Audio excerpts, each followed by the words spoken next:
Amen.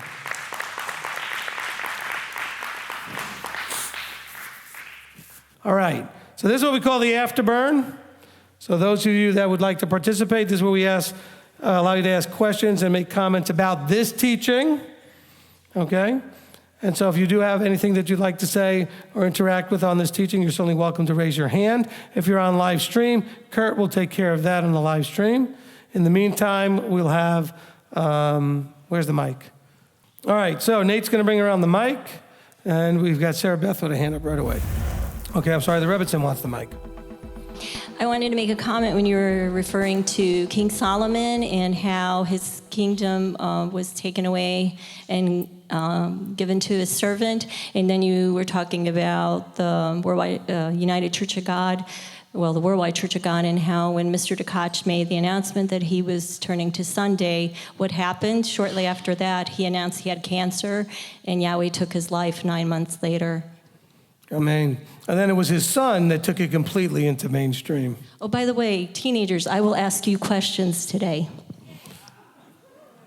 Okay, that's going to be, we'll talk about that next week at the meeting, but yes, teenagers who stay in the main room, you're going to just get a quiz to make sure you were paying attention, so.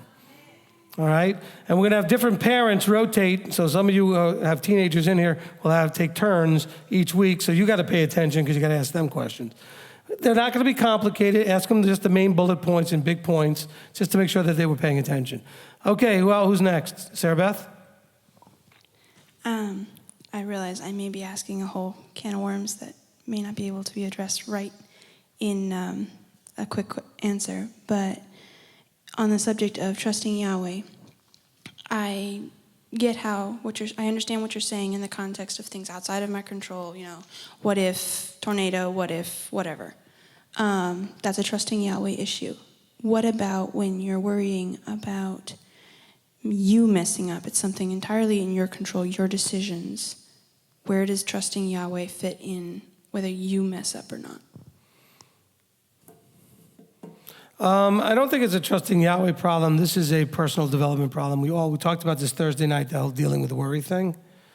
We have to get the worry thing figured out. Okay, worry is an emotional,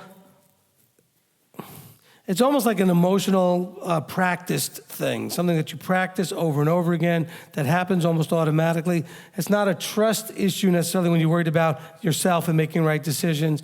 The trust has to do with seeking other sources for things like going outside of Yahweh. That's more what Yahweh's talking about there. So, but when you don't trust yourself that I'm making right decisions, and it's not necessarily even a Torah issue, but it's just life issues, this is just a thing we can counsel about as far as how do you deal with the insecurities and worries and feeling that you're not capable or confident or competent to make good decisions. Part of it is to go ahead and make decisions and realize that you can deal with if they're bad and fix them. That really nothing that bad normally happens when you make a decision that ends up going the wrong way. That you are going to make wrong decisions. And once you can embrace the reality that you will make bad decisions, I'm not even talking about Torah stuff because I know that's not what Sarah Beth's talking about, okay? It's only a fear of Yahweh issue when it's a Torah issue. The other issues have to do with personal development issues that we could talk about differently. And we'll do classes on that once we start the classes. Where's the mic? Okay, Adrian? Yes, Rabbi, I want to thank you for taking the position that you take and being very adamant about the hierarchy here with MTOI because it preserves order. And the kingdom, the reign of Elohim is a reign and a kingdom of order. It stops the arguing, it stops the debating, it stops the waters from being muddied. So I want to just thank you, and I'm sure that I speak on the most of people in this room and on live stream, that we're very, very thankful and appreciative of you having that kind of position. Thank you. Thank you, appreciate that.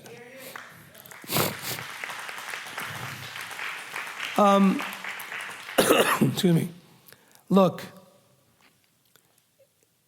I don't know the right wording for this. I'll use the wording that just comes in, we'll see if it's the right wording.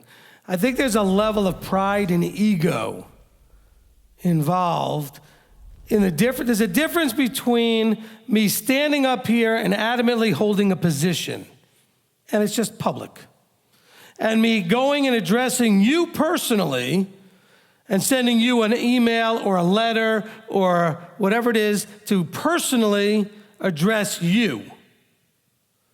Okay?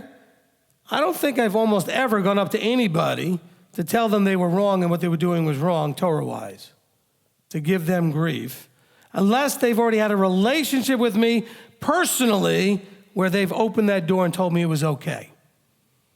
In other words, where does that, I almost want to say, where do you come off thinking, that you could just call somebody, email them, whatever, send them, I've got people sending me books, sending me all kinds of stuff that I didn't ask for to try to tell me how wrong I am about something.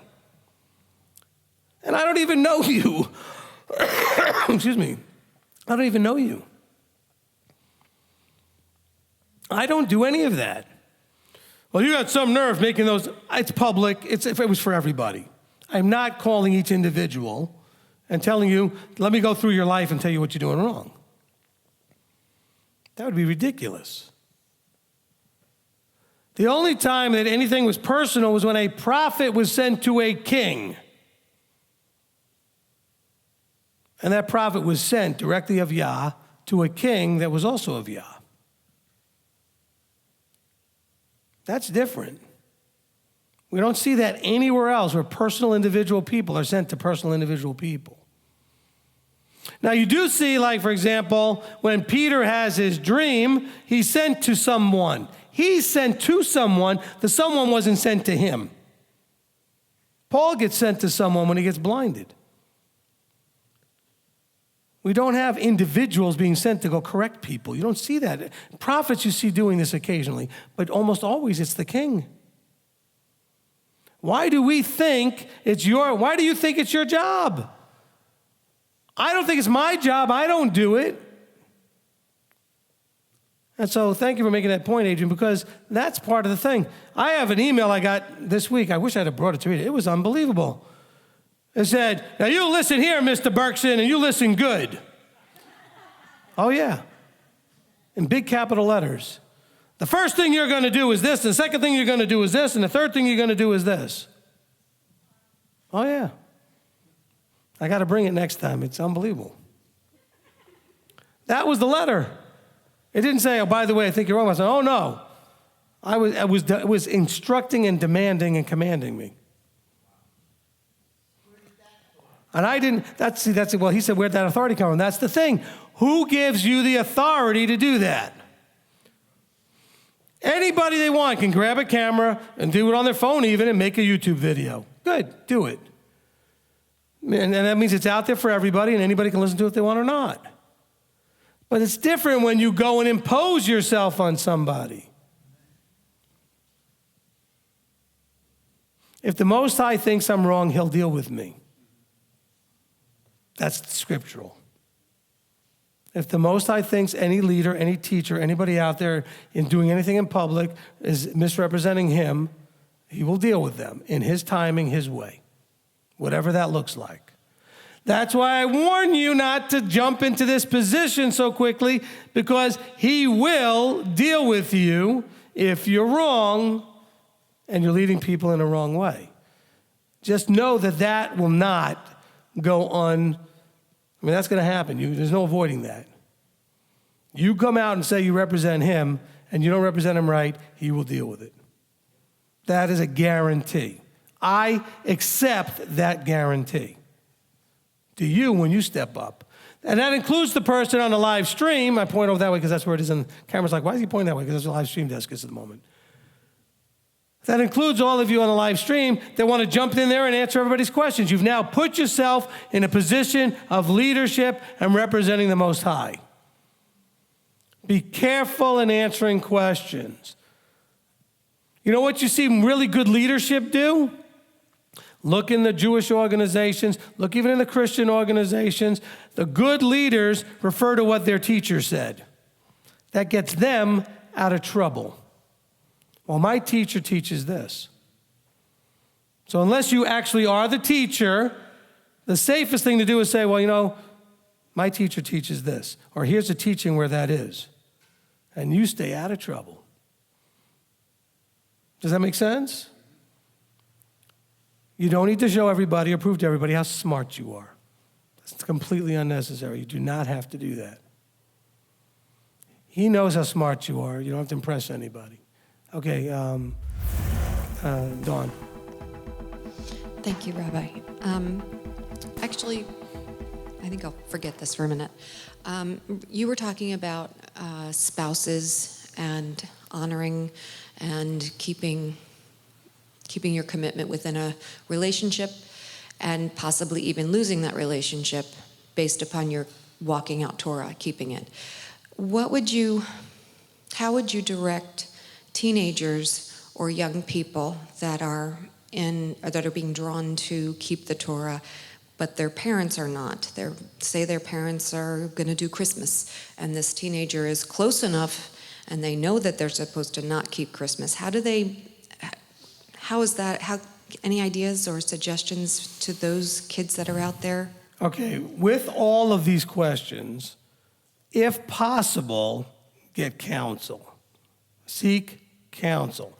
Get somebody to understand exactly the specific details of your situation and seek counsel. Now, a general answer would be that you can still, as a child, and it's not dishonoring your parents not to obey everything they say, you can, in a respectful way, say, Mom and Dad, if they're doing Christmas, they're Christian. So they know the New Testament verse exists that says that we're all walking out our own salvation in fear and trembling.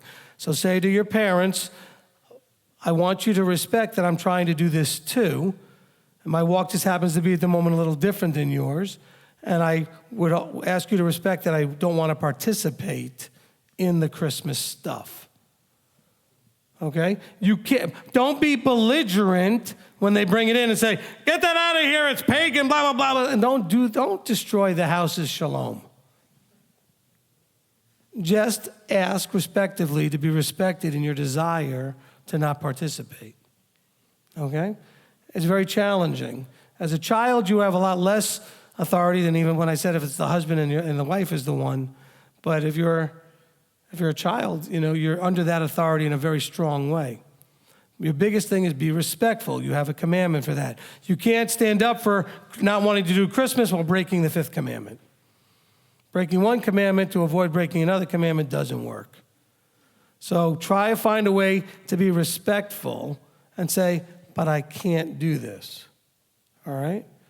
Now, if they're having Christmas dinner, that may be a little tougher. You'll have to sit there and eat dinner. That's not as big. That's not the same thing. It's your parents' house. You're not going to just walk out of the house, especially if you're a younger teenager. What are you going to do?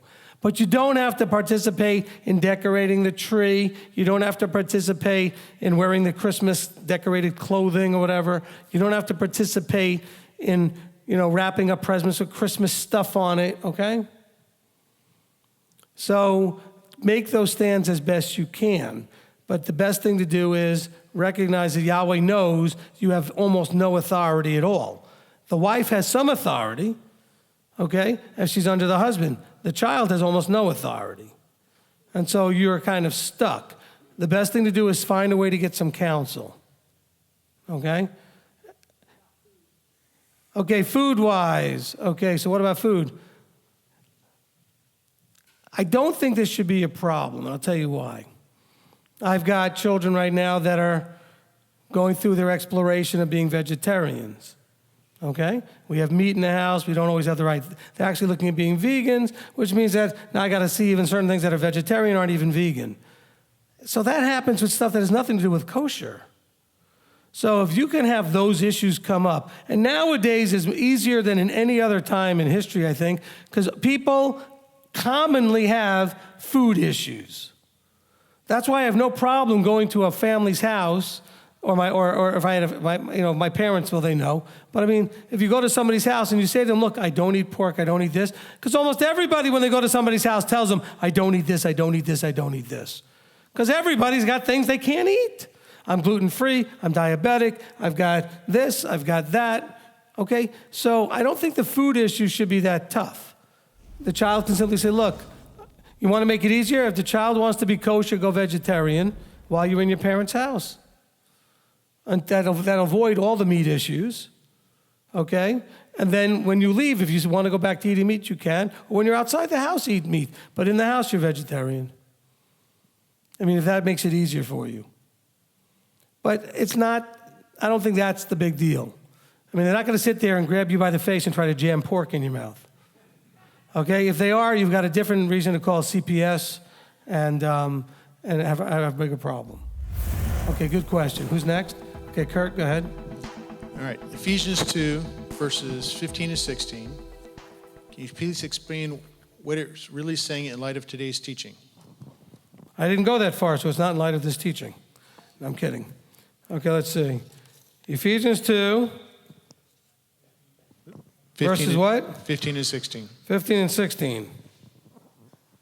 Okay, 15 and 16 have nothing to do with today's teaching. Okay? Well, it does in a way. Okay, so in verse 15 it says, having abolished in his flesh the enmity.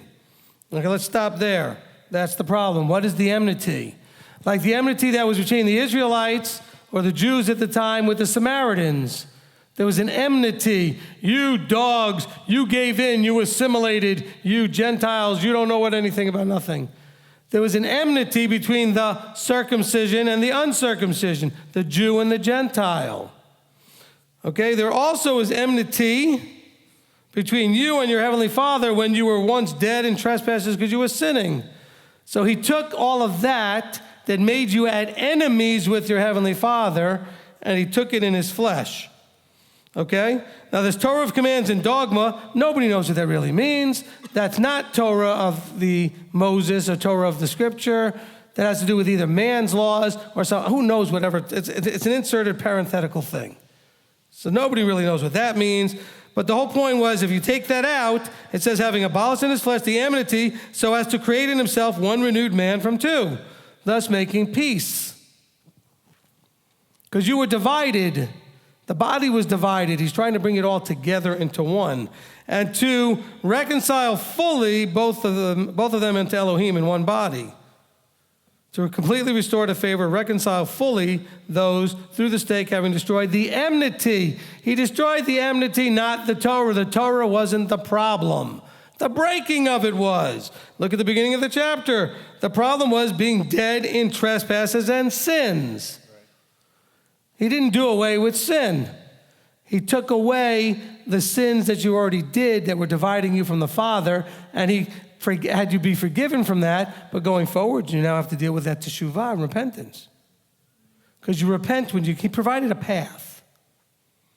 The problem is that you guys want to go to verse 15 and 16, because those are the verses that Christianity used to try to do away with the Torah. The Torah is not being addressed in verse 15 and 16. The enmity is.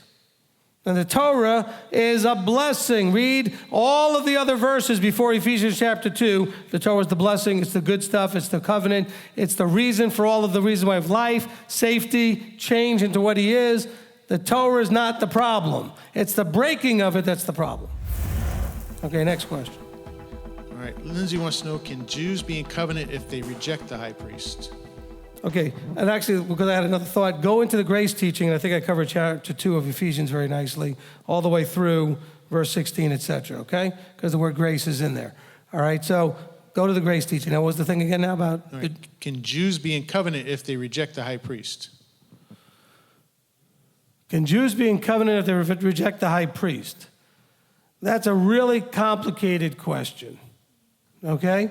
Because if you don't understand the Father and the Son teaching, they're rejecting Jesus. They're not rejecting Yeshua, because when we try to give them Yeshua, they only see Jesus. But if they have Yahweh, if you understand the Father and the Son teaching, don't they have Yeshua? Okay, so that's why I say it's not a simple question. Now, if you, as a follower and believer in Yeshua, reject Yeshua to go become a Jew, you have a problem. Because you already know the more full understanding of Yeshua. The Jews still have him. They just don't understand that's all they've ever had. They think they've had the Father when they've had the Son.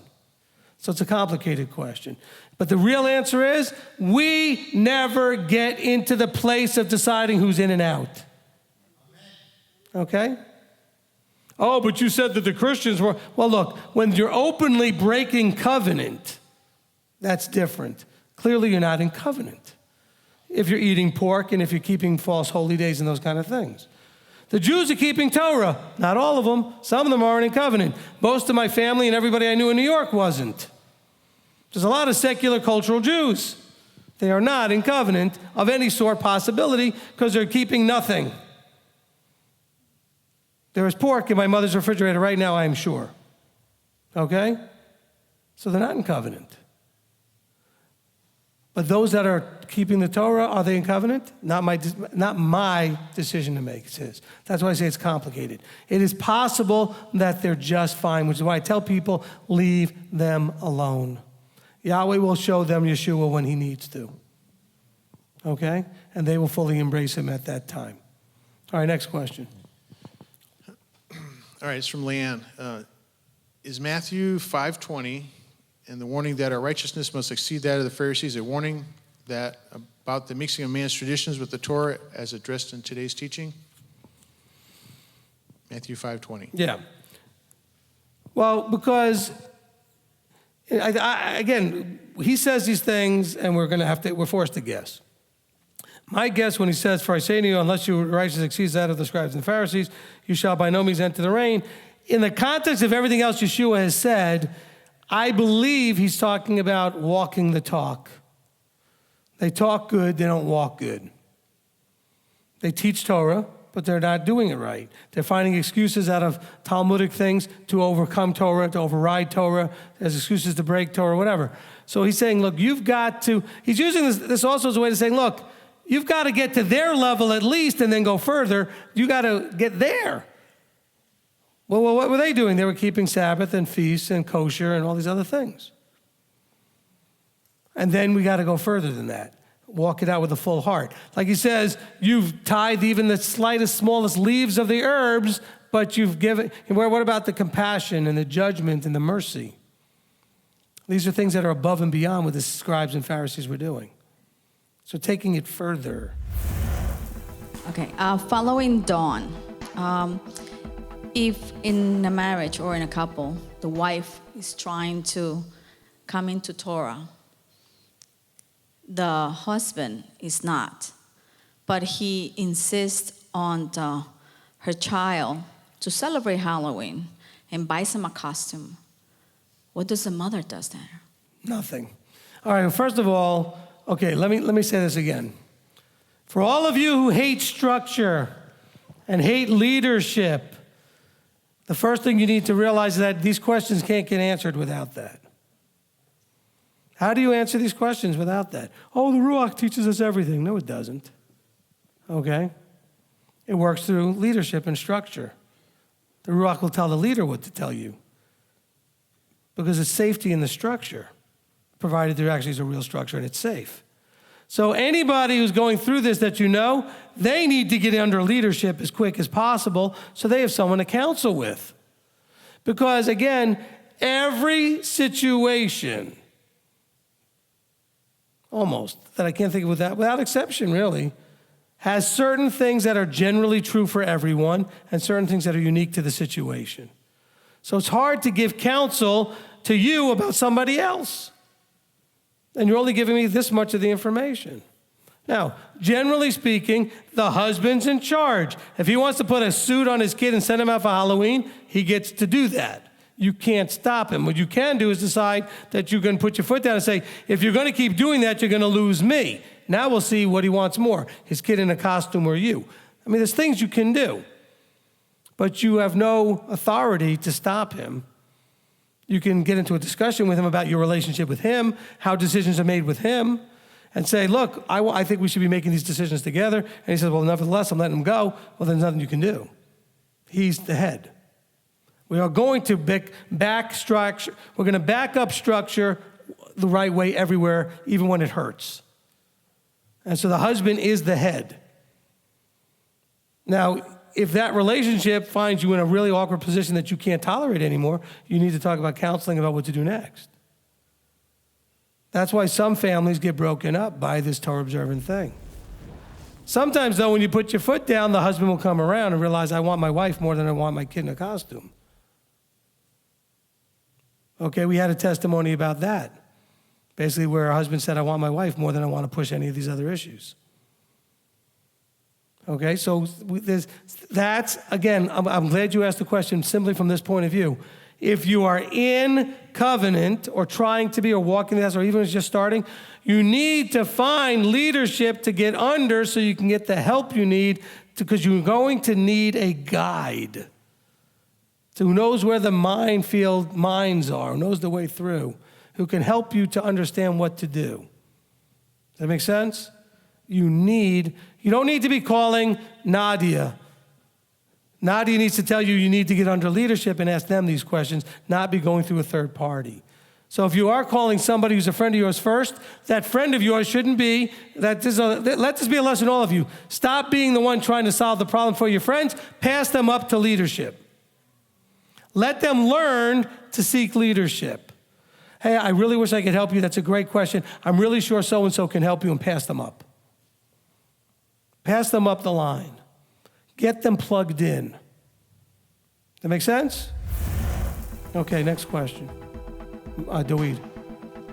Yeah, I just wanted to bring up the hypothetical situation because it's nobody I specifically know. But there have been, I was one of them, when I was first coming into Torah, that I had a history of rebellion and doing things my own way and everything like that. And so coming into Torah and in some respects being on a somewhat faster track in certain respects, it was a strong tendency to look down on, like, say, my mom or my dad and say, well, you're not doing things right, and so I'll just go ahead and do things my own way. And so it was rebellion acting out in a different way. Can you address that? Basically, obeying wherever you can, but at the same time, if it's a Torah issue, not crossing that? Look, if it's a Torah issue, even if you're younger and you're a teenager or whatever, you should be finding some way to be in counsel. We've got some teenagers on live stream. You got to have to find a way to be in counsel and get your questions answered. But the thing of the matter is that even when you are going to be not doing or participating in something that they want you to do, you have to have a discussion where you are being respectful. The problem is that when people figure something out, they tend to be not very respectful. It could be about religion or health or politics or anything. You all of a sudden find out that something's not healthy for you, even if it's still kosher to eat, so to speak, quote unquote, but it's being produced in some way, chemical, whatever, and you tend to go and be mean to people saying, what's wrong with you? That's not healthy for you. We have to learn to be respectful in our way we approach and discuss things with people. Okay? You're choosing not to do something doesn't mean you now need to impose that on everybody else and tell them how dumb they are for doing it. It's like the reformed smokers walking around knocking cigarettes out of people's mouths. Okay? I've seen people do that. That's wrong. To lovingly and quietly, respectfully have a conversation about it with someone saying, hey, listen, I was where you are, and I really found that, I was able to get off of this and it's so much better, and I want to encourage you. That's different than, what's wrong with you, you idiot, and knocking the thing out. Okay? Look, I'll tell you a little testimony real quick, and then we'll kind of start to get to wrap up. When I was first coming into Torah observance and believing in Yeshua all at the same time, my mother had a friend who had just gone to Israel and came back from Israel wanting to be Orthodox. Okay? 2 Jewish mothers, 2 reasonably secular households, but Jewish. And one son's going to believe in Yeshua and get very Torah observant, just to whatever degree. The other one's becoming Orthodox Jewish. And in their discussion, my mother realized she had the better end of the stick. Because I became easier to deal with, less rebellious, cleaner in my language, and all of that. This other young man who was similar in age, a little younger than me, he was driving everybody in the house dizzy because nothing was good enough. This isn't clean, this isn't separate, we need to say, how could you let this touch this? And he drove them nuts. I didn't interfere with anything that anybody was doing. I just did things differently. But I became more respectful. And that's hopefully part of the answer, okay? Referring to what you said about trust, learning to trust. Growing up with our leadership in our household, if we didn't have that, we can make the excuse of not wanting to trust, especially as a grown man, male leadership, as it either wasn't around or was the authority that they did have did not use it appropriately. So for those of us that are men here that are used to governing our own ways, which we should be doing, I'm really appreciative of not only that you are setting structure and setting boundaries for that structure and this household, but you, even though you don't need to, you give the why of why we don't allow certain this and why we don't allow that to come into this household. It sets a precedent for us in our own homes about how we should conduct our own homes. So I'm thankful for structure, not only in our own homes, but even here amongst this family. And I appreciated that. Amen. Also, where you talked about that we are to abide by all of Yahweh's commandments, whether they are spoken or they are in the actual structure of a written whatever, because I envision the millennium when Yeshua gets here, those commandments are going to increase and clarified in the things that we don't quite understand now. We're going to have to make a change and choose to abide by that authority or not to. So I really appreciated that, and thank you for bringing that full circle with men protecting the home, because you're protecting not only your home at home, but this house as well. Amen. I appreciate that. Look, again, I love using Nate and his family as an example, because they absolutely had already had every possible reason not to have any interest in leadership when I met them. But what I can tell you is that because of our relationship, and you can ask him and he will tell you, I never call them to check on if they're doing what I told them. Okay? But because they have chosen to submit and do what I tell them when they call with questions and issues, and I say, well, this is what I think you should do, their children have gained, especially their estranged daughter, who's now with them, had gained a respect, saying, I see an effect, and I really believe watching them submit to an authority and seeing that made her feel like she could actually trust an authority. See, the fruit of people watching you can lead them to start to think, wait, maybe I can trust an authority as well, because they'll see how the fruit is being brought forth. And so, and by the way, there was a time where I got a lot more phone calls because there was a lot more need, but over time, not only did some of those things get fixed, but also they started to learn how to fix things themselves over time. So it's not like you need to go to leadership for everything all the time. As a matter of fact, that would ruin my life. That would make my day kind of rough. I have a few of those still, who I wish would learn, you don't have to call me for everything. Not too many. But that's the key. And so if you're not sure yet because you haven't really worked with leadership, go talk to those that have and find out what they say. Not the ones that have and whined and complained and thought it was awful and never went back again, but the ones who are continuously right now in submission to leadership and who have vocalized that they choose to do that, and find out, why do they do that? How has it really worked? What's it really look like? Because I know a lot of you are still dealing with a fear problem with interacting with leadership. You've got all these fears of going and interacting. A lot of the men, like he said, well, I don't want, as a man, I got to go admit I've got any problems or this or that, We have problems like anybody else. They're just maybe different, but they're problems. Slightly different responsibilities or whatever they are. A man needs a man's authority just as much as the woman does. We all need Yeshua's authority, don't we? Well, that's not gender related, is it? We all need his authority, no matter if we're male or female or whatever. We need his authority. And so we got to learn to work that way up. Okay, Rebbitzin. Okay, I'm sorry.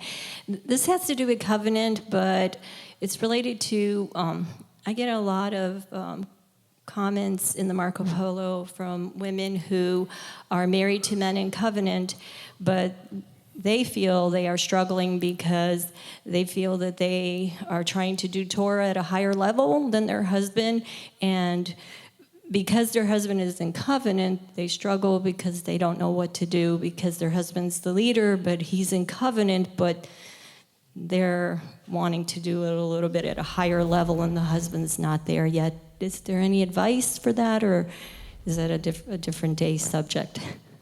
Yes to both. I mean, it's a different day subject, but yes, I can still answer it now. Okay, so for all of you out there, especially you ladies that are dealing with this kind of thing, okay? I'm going to say something. Let me think it through for a second. All right, I'll say it this way. The covenant idea, let's be careful saying someone's in covenant. We're trying to be in covenant. We're doing our best to walk in covenant. But when you say walking at a higher level, well, then that means your husband's still not doing things. Okay, so he's not necessarily in covenant, meaning I'm keeping everything, but he's submitted to the idea that I'm going to try to do what Yahweh said. So by that virtue, he's covenanted. All right? But you're now trying to work these things through. But really, I think to be in covenant, you must be under an authority. Yahweh said so. So your husband, to be in covenant, really needs to be under somebody. And that somebody could help him more than you can to elevate. Okay? So if your husband is not in an accountable relationship with a higher authority like me, someone who's a leadership person, you know what I'm saying? If they're not under a covering, then that's something you maybe want to encourage don't embarrass, don't shame, don't judge.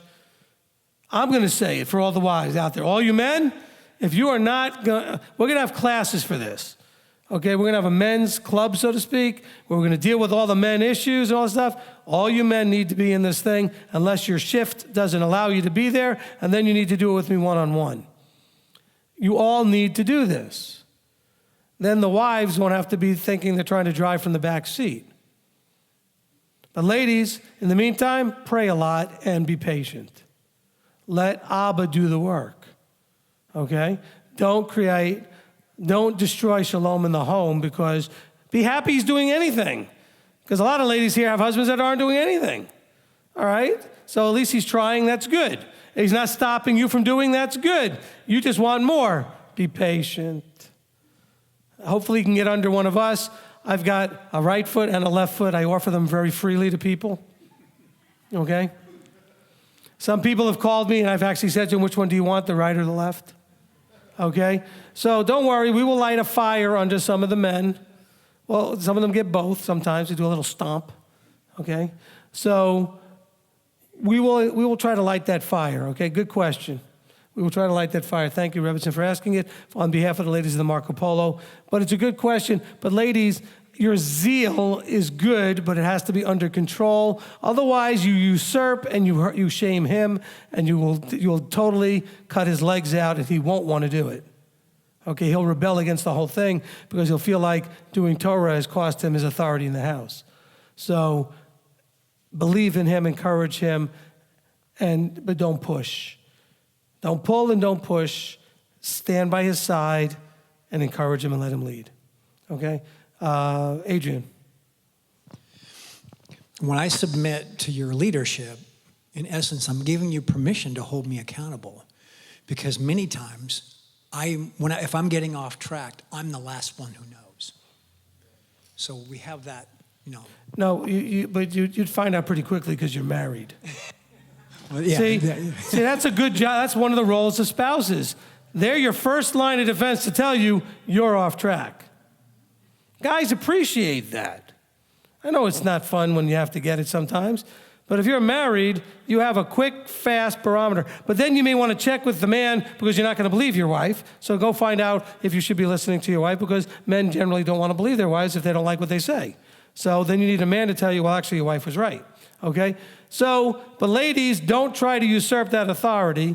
If you see something's off track, find a respectful way to share it with your husband. It's not your job to correct, okay, to criticize or control. And there, Rabbi Berkson, I remembered all three, okay?